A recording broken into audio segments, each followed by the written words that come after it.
তিনিচুকীয়াৰ বাগজান কাণ্ডৰ আজি সম্পূৰ্ণ হৈছে ৫ বছৰ ২০২০ চনত অইলৰ BGN-5 তৈলকূপত সংঘটিত হৈছিল বিস্ফোৰণ তৈলকূপ বিস্ফোৰণ হৈ নিৰ্গত হৈছিল তেল আৰু গেছৰ মিশ্ৰণ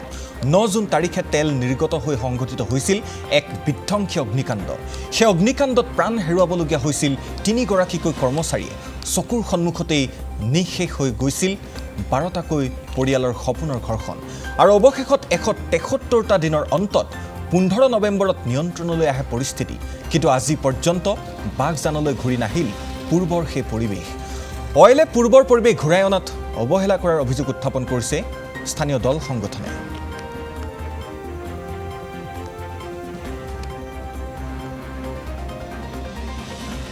নিশ্চিতভাৱে ক'ব লাগিব ২০২০ চনৰ ২৭ মে তাৰিখে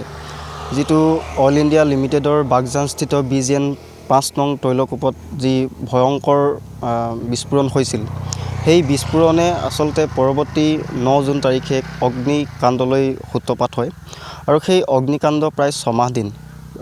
১৭৩ দিন ধৰি আচলতে অগ্নি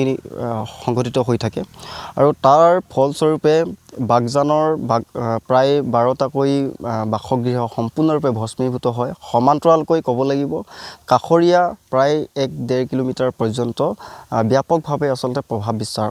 ক্ষতি সাধন হয় আৰু তাৰ লগতে ক'ব লাগিব কাষতে থকা অসম তথা তিনিচুকীয়াৰ গৌৰৱ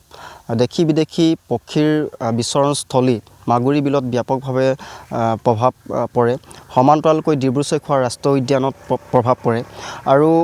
ক'ব লাগিব ডিব্ৰু আৰু ডাঙৰি দুখনকৈ নদী যি দুখন নৈ আচলতে ৰাষ্ট্ৰীয় সম্পদ শিশুৰ বাবে বিখ্যাত আৰু সেই সময়ত অতি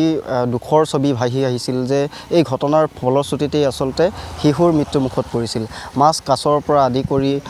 বনৰীয়া পোহনীয়া জীৱ জন্তুৰ পৰা আদি কৰি চৰাই চিৰিকটি বিভিন্ন ধৰণৰ আচলতে সম্পদ প্ৰাকৃতিক সম্পদ তাতে বিস্তৰ ক্ষতি সাধন হৈছিল মৃত্যুমুখত পৰিছিল এক কথাত ক'বলৈ গ'লে মৃত্যু উপত্যকালৈ পৰিণত হৈছিল যি ২০২০ চনত যি ইয়াত ৫ নং খাদত মানে জুই জ্বলিলে তাৰ প্ৰথমতে বিস্ফোৰণ হ'ল বিস্ফোৰণৰ পাছত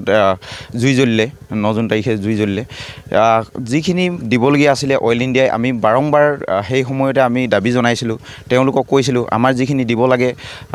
দিয়ক আপোনালোকে তাৰ ফলত বহু প্ৰতিবাদ কৰাৰ পাছত আমাৰ যেতিয়া দুখ হৈ আছিল তাৰ পাছতো আমি প্ৰতিবাদ কৰাৰ পাছত তেওঁলোকে অকণমান কণা হাঁহক পতান ধান দিয়াৰ ধৰণে তেওঁলোকে ছটিয়াই দিলে একদম ওলমাই থৈছিলে আমাক ওলমাই থোৱাৰ পাছতো কিন্তু প্ৰশাসনে হওক বা অইল ইণ্ডিয়াই হওক আমাক গুৰুত্বহীন কৰিছিলে তথাপিও আমি বহুত আপোনালোকৰ চেনেলৰ সহায়ত নিউজ চেনেলবিলাকৰ সহায়ত সামাজিক মাধ্যমৰ সহায়ত বিভিন্ন ব্যক্তিৰ সহায়ত আমি অকণমানকৈ হ'লেও কণা পতান দিয়া ধৰণে হ'লেও পাবলৈ সক্ষম হ'লোঁ